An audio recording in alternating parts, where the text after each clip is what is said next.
所以稀土问题现在只剩下美国一家开始焦虑，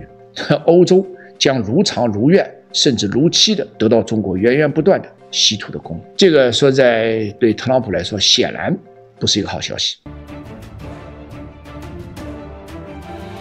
亲爱的各位大家好，欢迎各位收看今天2025年7月4号星期五在全网播出的 JTV 全部视频。今天是美国的国庆日啊，我此次录制节目的时候还是中午的12点，那么现在还在美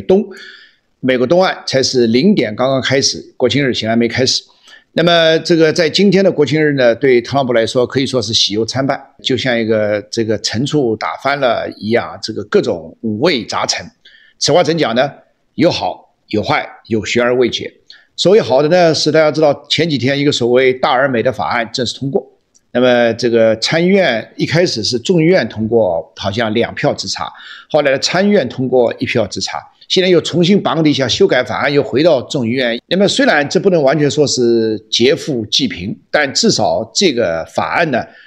有几个方面人士是高兴的，企业高兴，传统行业高兴，然后呢富人高兴。当然穷人肯定不高兴，然后新兴行业肯定不高兴，当然像马斯克这样，当然这个马斯克和特朗普之间的恩怨情仇不光仅在于此啊，这我就不再展开了。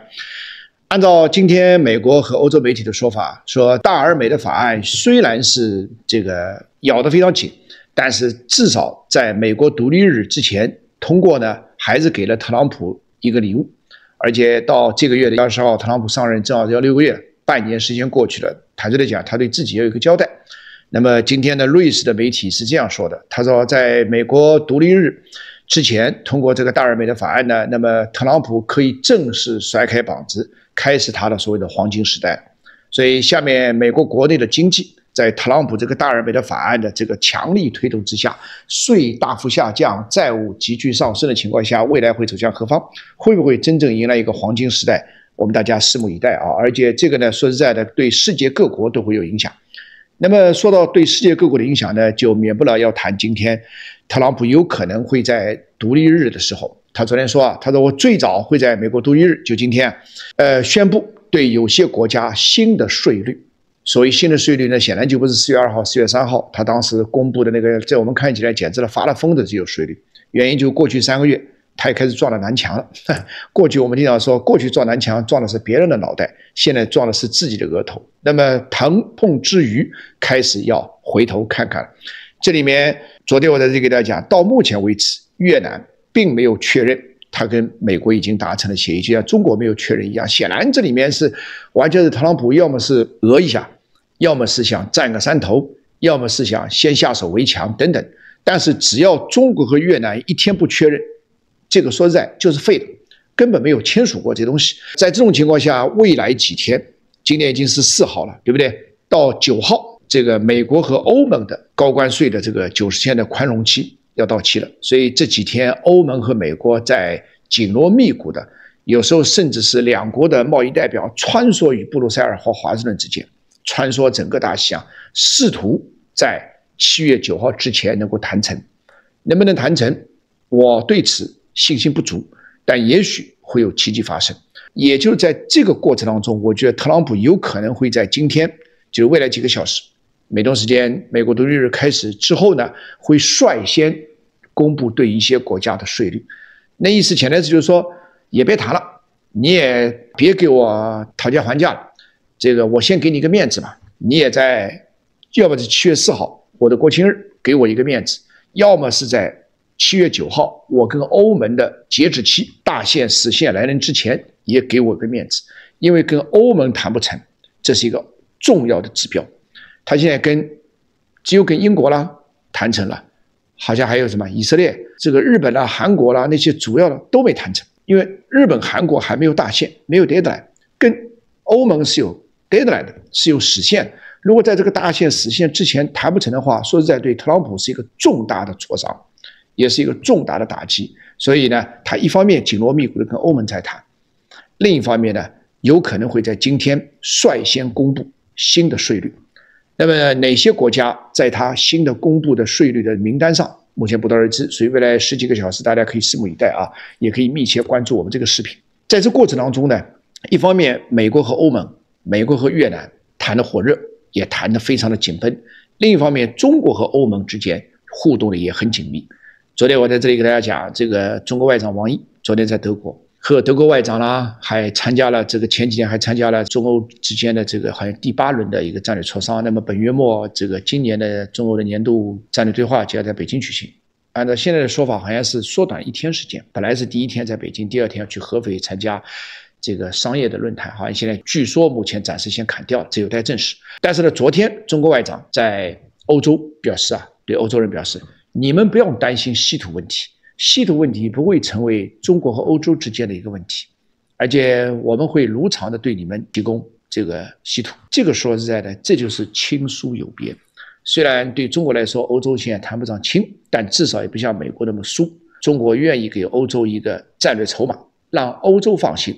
这个说实在的，在7月9号，欧盟和美国要么达成，要么破裂之前，其实是给了欧盟一个很大的，我们说 backup， 一个后面的一个支持，至少让欧洲放心，你不必完全事事为美国马首是瞻。如果你谈破了，破裂了，我们7月底在北京接着谈，有意思啊。所以稀土问题现在只剩下美国一家开始焦虑，欧洲将如常如愿甚至如期的得到中国源源不断的稀土的供应。这个说在中国在欧洲释放的这个战略信号，对特朗普来说显然不是一个好消息。我跟你说，不好的消息还有呢。昨天7月3号，特朗普和俄罗斯总统普京通了个电话，通了将近1个小时电话，虽然中间有翻译，那么至少2个人一半时间翻译，还有一半时间是通话，也有半个小时的通话。半个小时2个人差不多各讲15分钟，内容不多，时间不长，算下来，但是呢涉及到的方方面面很多，俄乌战争啦等等啦，甚至呢这个俄罗斯总统普京还跟特朗普说，他说其实你们美国建国有我们俄罗斯的贡献，他说的肯定是当时俄罗斯的移民在其中贡献，你们的这个南北战争取得胜利也有我们俄罗斯的贡献，所以我们经常说普京是个业余的历史学家，他有时候他的历史观很有意思，奇奇怪怪的这个我就不再展开了。但是问题是特朗普并没有买账，并没有收单，并没有认可这种说法，而是呢特朗普现在最关心的是你俄乌战争能不能结束。阿尔普，全世界都传遍了阿尔普，说2人惺惺相惜，2人都有威权的基因和特质，怎么他们2人就是不要选呢？而且特朗普之前说过，我上任以后24小时就要结束，现在好了，180天都过去了，啪啪打脸，这个呢让特朗普感到非常不爽。特朗普这个人我们经常说他是 big mouth， 是个大嘴巴，我口说我心，所以挂下电话他马上就跟记者们说，我很不高兴，我跟普京的会谈没有取得任何进展。